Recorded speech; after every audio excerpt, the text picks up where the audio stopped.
السلام علیکم ورحمۃ اللہ وبرکاتہ۔ ان الحمد للہ والصلاۃ والسلام علی رسول اللہ، اما بعد۔ محترم ناظرین کرام اور عزیز طلبہ، ترجمہ معانی القرآن میں آج ہم سورہ یاسین سے متعلق چند باتیں آپ کے سامنے رکھیں گے۔ اللہ رب العالمین فرماتا ہے، اعوذ باللہ من الشیطان الرجیم، بسم اللہ الرحمن الرحیم، یاسین والقرآن الحکیم انک لمن المرسلین علی صراط مستقیم تنزیل العزیز الرحیم لتنذر قوما ما انذر آباؤہم فہم غافلون۔ یہ سورہ یاسین ہے اور مکی صورت ہے۔ 83 آیات اس صورت کے اندر ہیں۔ پہلی آیت یعنی یاسین، یہ اس صورت کا نام بھی ہے، اسی دو لفظ کے کلمے سے اس کا نام رکھا گیا ہے۔ زمان نزول سے متعلق حضرت عائشہ اور اسی طرح سے حضرت عبداللہ ابن عباس رضی اللہ تعالی عنہم سے جو روایات مروی ہیں، ان سے یہ بات تو معلوم ہوتی ہے کہ یہ سورت مکہ میں نازل ہوئی، جیسا کہ علامہ شوکانی نے فتح القدیر میں اس بات کا ذکر کیا ہے۔ البتہ یہ بات نہیں معلوم ہوتی کہ یہ زمانہ کون سا تھا، ابتدائی زمانہ تھا مکے کا یا درمیانہ زمانہ یا آخر کا زمانہ ہے۔ البتہ اگر ہم اس کے معنی اور مفہوم پر غور کریں اور اس کو سمجھنے کی کوشش کریں تو اس بات کی رہنمائی اس سے ملتی ہے کہ یہ بالکل ابتدا کی بات نہیں ہے، بلکہ ایسا دور تھا جب کہ نبی اکرم صلی اللہ علیہ وسلم نے اپنی دعوت کا آغاز کر دیا تھا اور لوگوں کے سامنے توحید کی دعوت کو اور آخرت کی دعوت کو، اپنی رسالت کی دعوت کو عام کر دیا تھا، اور لوگوں کی جانب سے، کفار اور مشرکین کی جانب سے آپ صلی اللہ علیہ وسلم کی مخالفت بھی ہو رہی تھی، کیونکہ اللہ رب العالمین نے اس سورہ کے اندر نبی اکرم صلی اللہ علیہ وسلم کو ایک طرح سے اس بات کی تسلی بھی دی ہے کہ یہ کفار اور مشرکین جو مخالفت کر رہے ہیں تو یہ مخالفت ان کی کس وجہ سے ہے، اور اسی طرح سے اس کے اندر اللہ رب العالمین نے جو کفار اور مشرکین کے اعتراضات تھے، جو وہ اعتراضات کیا کرتے تھے، ان اعتراضات کو بھی بیان فرمایا ہے اور ان کے جواب بھی دیے، ان کے دلائل کو ذکر کر کے ان کی جو باتیں ہیں ان کا رد کیا ہے، آخرت سے متعلق ہوں یا اسی طرح سے توحید سے متعلق ہوں یا نبی اکرم صلی اللہ علیہ وسلم کی رسالت سے متعلق ہوں۔ بہرحال یہ بات متعین ہے کہ یہ مکی صورت ہے، مکہ میں نازل ہوئی ہے۔ البتہ اس کی آیت نمبر 12 کے تعلق سے ایک جماعت نے اختلاف کیا ہے، اور آیت نمبر 12 میں ہے،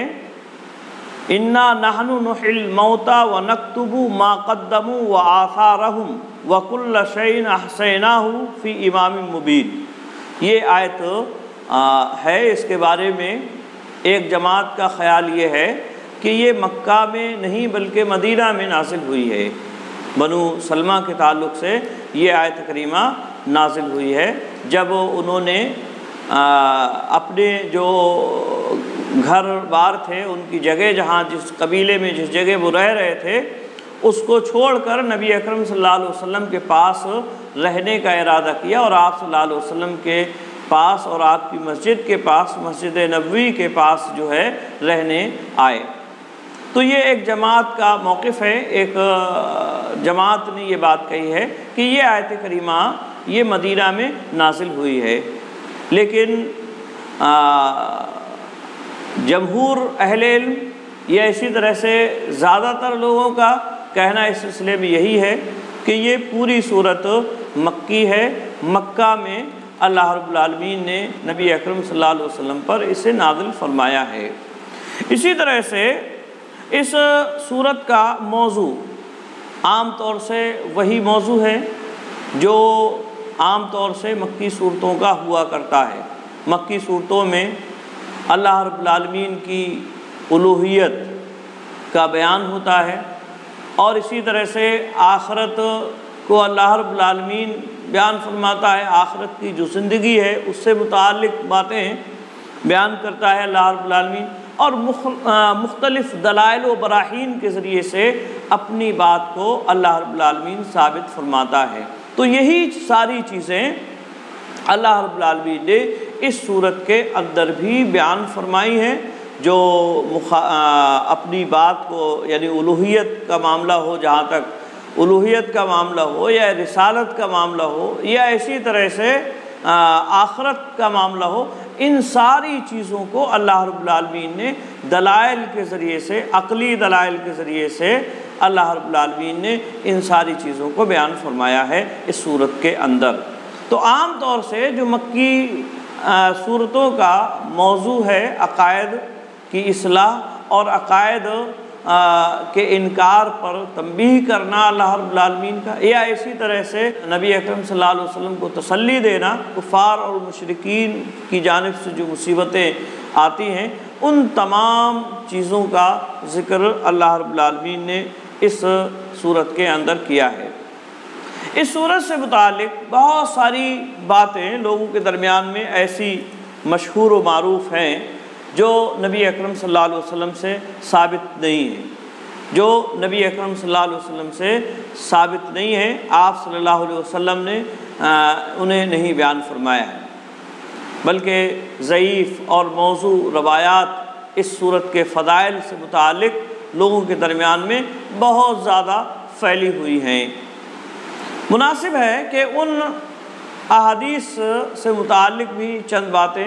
آپ حضرات کے سامنے رکھ دی جائیں تاکہ معلوم ہو کہ اس صورت کے فضائل سے متعلق جو پھیلی ہوئی روایات ہیں وہ ضعیف ہیں اور اس لائق نہیں ہیں کہ ان پر عمل کیا جائے یا ان کا اعتبار کیا جائے۔ یاد رہے، نبی اکرم صلی اللہ علیہ وسلم سے اگر کوئی حدیث ثابت ہے تو اس پر عمل کیا جانا چاہیے،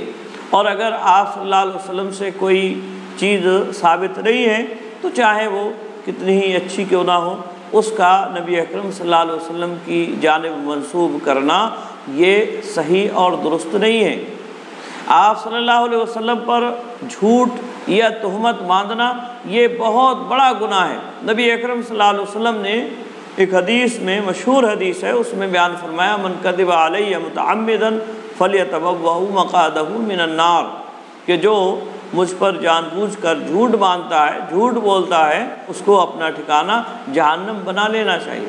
اسی طرح سے اللہ کے نبی صلی اللہ علیہ وسلم نے ایک اور حدیث میں اس بات کی بھی وضاحت بیان فرمائی، یعنی مجھ پر جھوٹ بولنا، میرے تعلق سے کوئی جھوٹی بات کہنا، یہ تمہارا آپس میں ایک دوسرے پر جھوٹ بولنے کی طرح سے نہیں ہے۔ کیوں؟ اس لیے کہ آپ صلی اللہ علیہ وسلم کی جانب جو جھوٹ بات منسوب کی جا رہی ہے وہ ایک طرح سے شریعت کا حصہ بن جائے گی، شریعت لوگ اسے سمجھیں گے، اور اگر ہم آپس میں ایک دوسرے پر جھوٹ بول دیتے ہیں تو وہ شریعت نہیں ہوتی ہے۔ تو یہ نبی کی طرف اگر جھوٹی بات منسوب کی جا رہی ہے تو یہ بہت بڑا گناہ ہے، اس سے ہر مسلمان کو بچنا چاہیے۔ اور ظاہر سی بات ہے جب وہ نبی اکرم صلی اللہ علیہ وسلم سے ثابت نہیں ہے تو ایسی صورت میں اس کا کوئی اعتبار نہیں ہوگا۔ اس صورت سے متعلق بہت ساری روایات مشہور و معروف ہیں، لیکن یاد رہے اس کے فضائل سے متعلق کوئی بھی روایت اس لائق نہیں ہے جس پر اعتبار کیا جائے یا جس سے یہ کہا جائے کہ یہ نبی اکرم صلی اللہ علیہ وسلم کی روایت ہے، آپ صلی اللہ علیہ وسلم نے اسے بیان فرمایا ہے۔ اس تعلق سے ایک روایت حضرت معقل ابن یسار رضی اللہ تعالیٰ عنہ سے مرفوعاً بیان کی جاتی ہے، اور اس کے اندر ہے اللہ کے نبی صلی اللہ علیہ وسلم کے حوالے سے کہ آپ نے فرمایا اقرؤ یاسین علی موتاکم،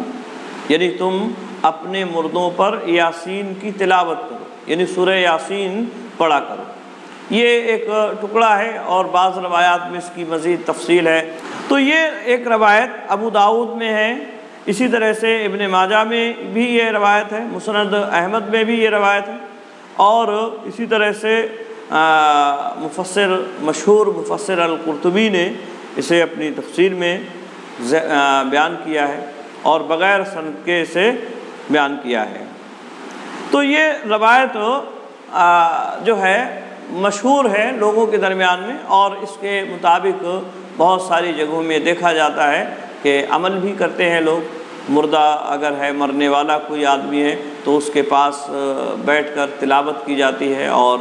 اسے جو ہے یہ سورت پڑھ کر سنائی جاتی ہے خاص طور سے، اور یہ سمجھا جاتا ہے کہ اللہ کے نبی صلی اللہ علیہ وسلم کا حکم ہے۔ یہ بات اپنی جگہ الگ ہے کہ قرآن مجید کی تلاوت سے دلوں کو اطمینان ملتا ہے اور سکون ملتا ہے۔ اگر کوئی آدمی بے چینی کا شکار ہے، اس کے سامنے قرآن مجید کی تلاوت کی جائے تو وہ سکون میسر اس کو ہوتا ہے، سکون ملتا ہے۔ لیکن یہ پورے قرآن سے متعلق بات ہے، قرآن مجید کی کہیں کی بھی تلاوت اس کے سامنے کی جائے تو وہ اس کے لیے سکون کا باعث اور ذریعہ ہوگی۔ تو یہ ایک الگ بات ہے، لیکن یہ عقیدہ بنا لینا کہ یہ سورہ یاسین نبی اکرم صلی اللہ علیہ وسلم نے اس کا پڑھنے کا حکم دیا ہے اور پڑھی جائے گی اس وقت، تو یہ ظاہر سی بات ہے اس ضعیف حدیث کی بنیاد پر کہا جاتا ہے، اور یہ صحیح اور درست نہیں ہے۔ آدمی مرنے کے قریب اگر ہے، اگر اسے سکون کی تلاش ہے، اور وہ اس لائق ہے کہ وہ اچھے اور اچھی باتوں کو سن رہا ہے، اس پر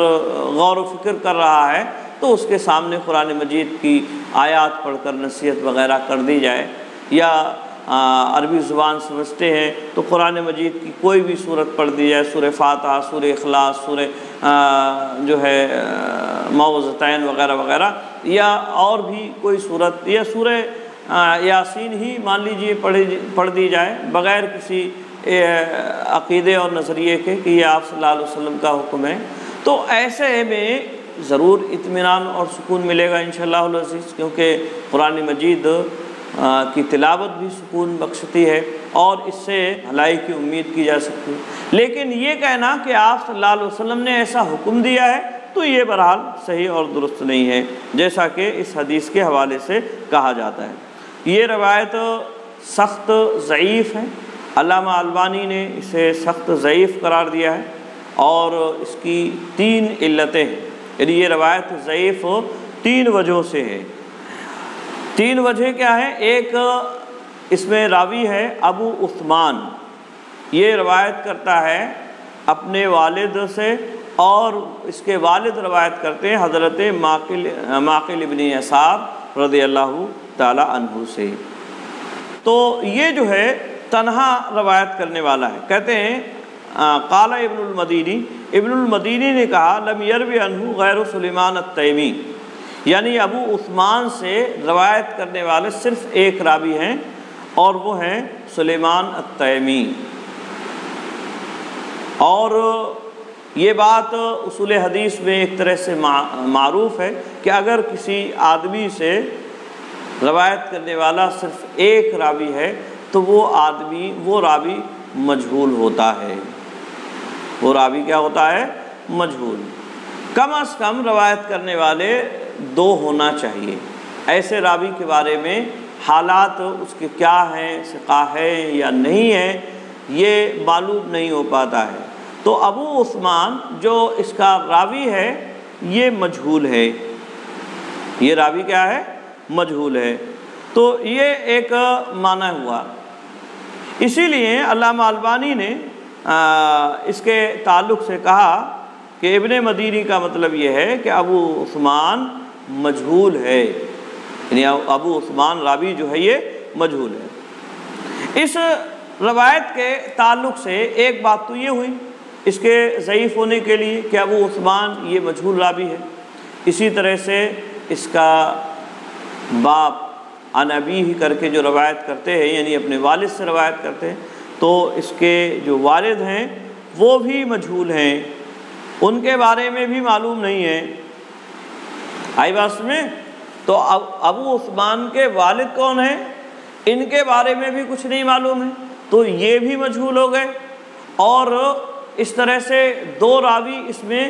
مجہول ہو گئے، دو راوی اس میں مجہول ہوئے۔ آئی بات میں؟ تیسری وجہ اس کے ضعیف ہونے کی یہ ہے کہ اس روایت کے تعلق سے شدید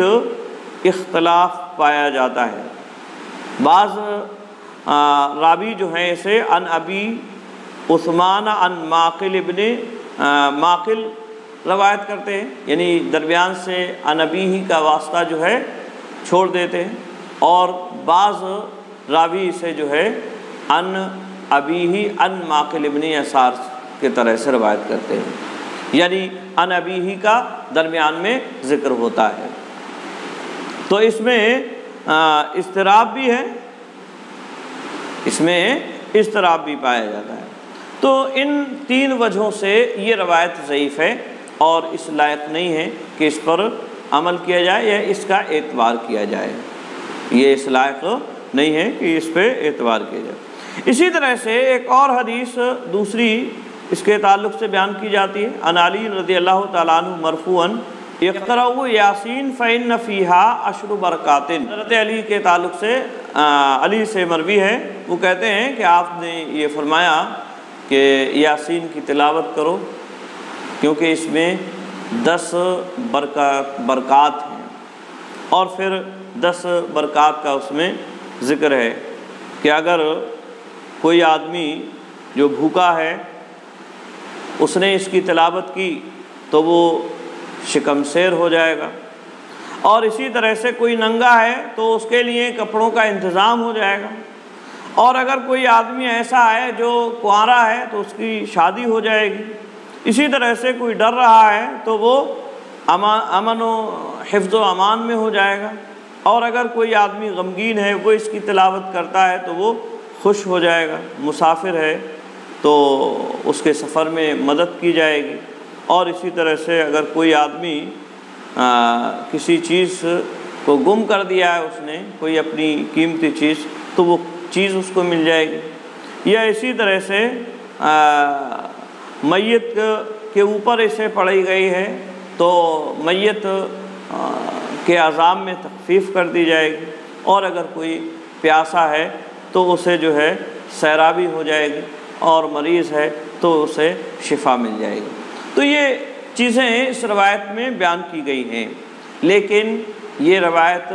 موضوع ہے، من گھڑنت ہے، اس کا نبی اکرم صلی اللہ علیہ وسلم سے کوئی ثبوت نہیں ہے۔ اس کی سند میں ایک راوی مسعدہ بن الیسع الباہلی البصری، اور یہ کذاب راوی، امام احمد بن حنبل نے اس کے بارے میں فرمایا لیس بشیء خرقنا حدیثہ وترکنا حدیثہ منذ دہر، یعنی اس کی حدیث کو ہم نے لینا چھوڑ دیا، ترک کر دیا ہے اس کی حدیث کو ایک زمانے سے ہم۔ اسی طرح سے امام ابو حاتم اس کے بارے میں کہتے ہیں ہوا ذاہب الحدیث، یہ ذاہب الحدیث ہے، یعنی بہت ذاہب الحدیث، یعنی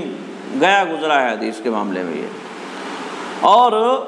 منکر الحدیث ہے۔ تو یہ اس کے تعلق سے محدثین نے کلام کیا ہے۔ امام ابو داؤد رحمہ اللہ اور ان کے علاوہ اور دوسرے محدثین نے، یا اسی طرح سے امام شوکانی وغیرہ نے اس شخص کو کذاب کہا ہے کہ یہ جھوٹا ہے۔ تو یہ روایت کیا ہے؟ موضوع ہے، من گھڑنت ہے، لہذا اس نظریے سے اس صورت کو پڑھنا یہ صحیح اور درست نہیں ہوگا۔ قرآن مجید کی ایک صورت ہے، آپ اس کی جب چاہیں تلاوت کریں، اور یہ شفا بھی ہے جیسے اور صورتیں ہیں، تو قرآن مجید کی سورہ ہونے کی وجہ سے اس کے اندر اللہ رب العالمین نے شفا رکھی، وہ ایک الگ معاملہ ہو۔ اسی طرح سے ایک اور حدیث اس کے تعلق سے بیان کی جاتی ہے، کہتے ہیں ان فی القرآن سورۃ تشفع لقاریہا و تستغفر لمستمعہا الا وہی سورۃ یاسین، کہ قرآن مجید میں ایک صورت ہے جو اپنے قاری کی سفارش کرے گی، اور سفارش کرتی ہے جو اپنے قاری کی سفارش کرتی ہے اور سننے والے کی استغفار طلب کرتی ہے اللہ رب العالمین سے، اور وہ یاسین ہے، سورہ یاسین۔ یہاں جو ہے یہ روایت اس کو مشہور مفسر ابو مسعود نے اپنی تفسیر میں، یا اسی طرح سے امام زمخشری نے ذکر کیا ہے بغیر سند، تو اس میں اس کی سند اور راوی کیا ہے؟ غیر معروف ہے، مجہول اس کے راوی ہیں، سند بھی معلوم نہیں ہے۔ تو یہ ظاہر سی بات ہے جب معاملہ ایسا ہے تو ایسی بے سند بات کا کوئی اعتبار نہیں کیا جائے گا۔ اسی طرح سے حضرت انس رضی اللہ تعالی عنہ کے حوالے سے ایک حدیث بیان کی جاتی ہے، اس میں فرمایا قال النبی صلی اللہ علیہ وسلم ان لکل شیء قلب وقلب القرآن یاسین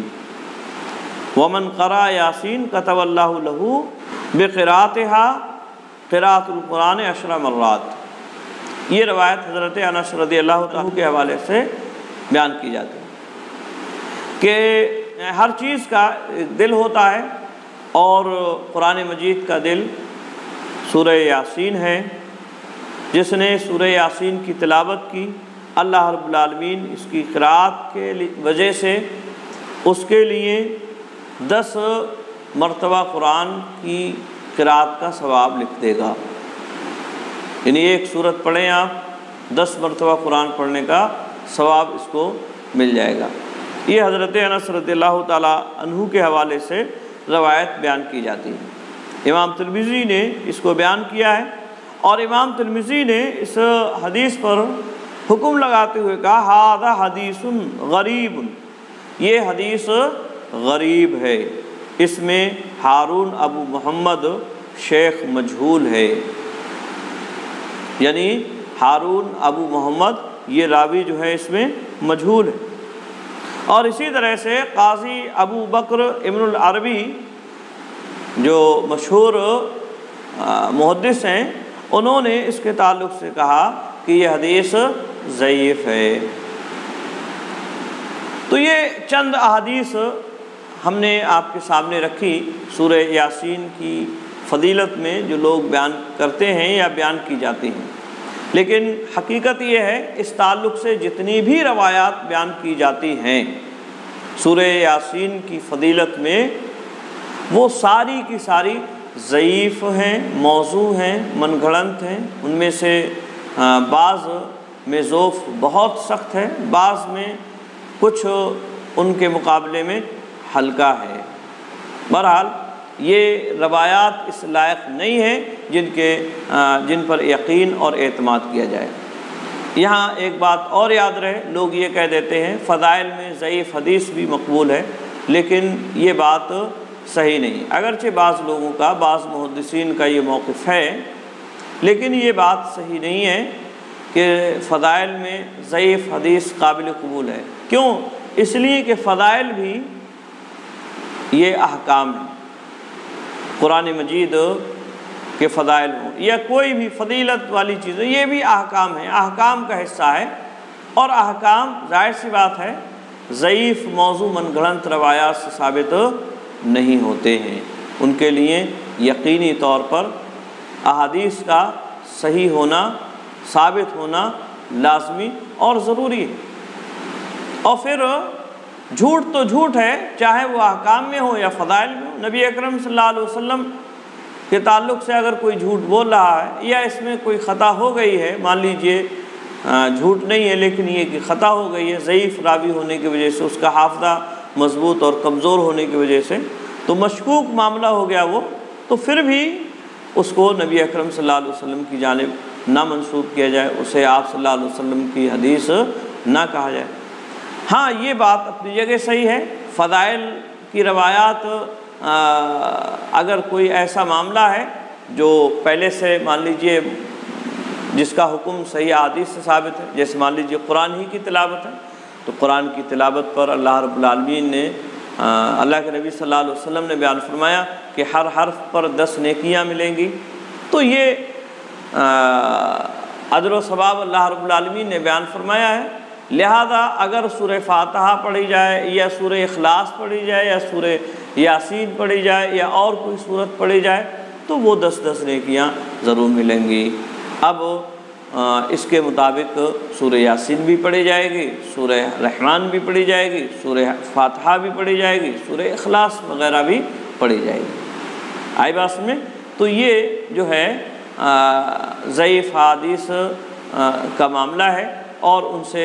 بہرحال اپنے آپ کو بچا کے رکھنا چاہیے۔ آج کے لیے بس اتنا ہی۔ آج اللہ رب العالمین سے دعا ہے اللہ رب العالمین ہمیں